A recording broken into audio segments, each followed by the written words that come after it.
Wechsel der Männer, die Startliste auf dem Screen. Dieses Rennen hat eine große Tradition im Hintergrund. Es gab legendäre Wettkämpfe. Heute auch erneut ein Weltklassefeld. Die Top 6 der WM sind nämlich hier am Start. Auf Bahn 1 von der Bahamas, der 8. der Weltklasse-Bestenliste, Steven Gardner.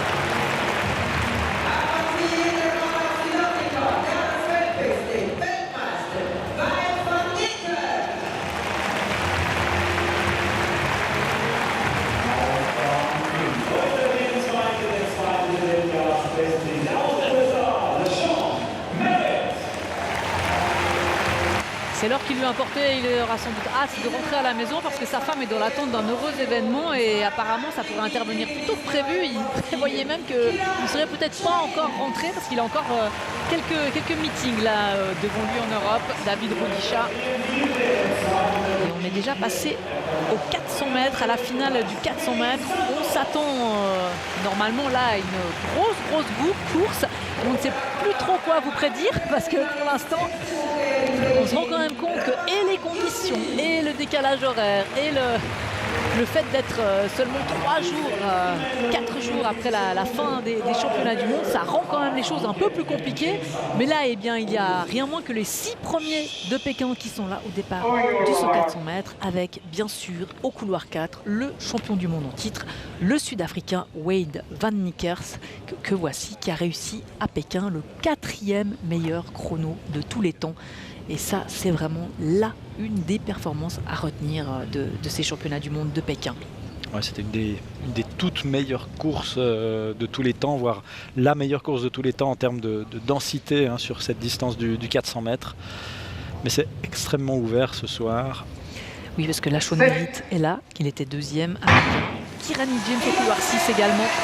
Le Grenadin au couloir 6, 3e à Pékin.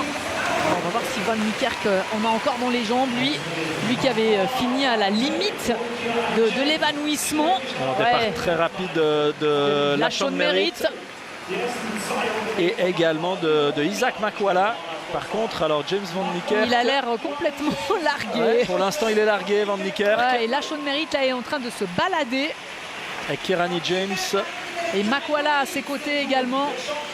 Ah ouais, Van Niekerk là, il va peut-être faire parler sa pointe de vitesse dans la dernière ligne droite. Il finit fort, Van Niekerk. Ouais. Il finit très fort, mais ça va pas suffire. Et là, Lashon Merritt. Et Van Niekerk qui sera 3e. Et Kirani James en 2e position.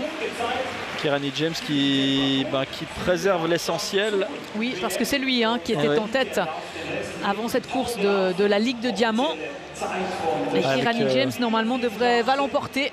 Avec un joli chrono de 44-18 quand même. Alors c'est vrai, on est loin des 43-48 de la finale de Pékin. Mais encore une fois, une très belle course. Si on regarde les 3 premiers, d'ailleurs c'est dans un sens inverse, le podium de Pékin.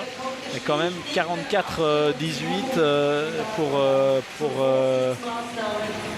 pour Merritt.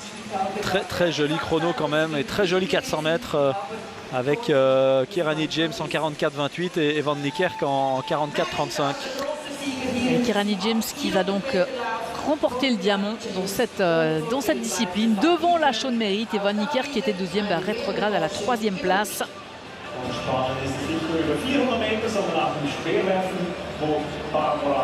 Et Wayde Van Niekerk, on ne peut pas tellement lui en vouloir. On l'avait vu après la finale il est quand même sorti à sur Pékin, qui avait dû être sorti sur une civière parce qu'il a quasiment fait un malaise.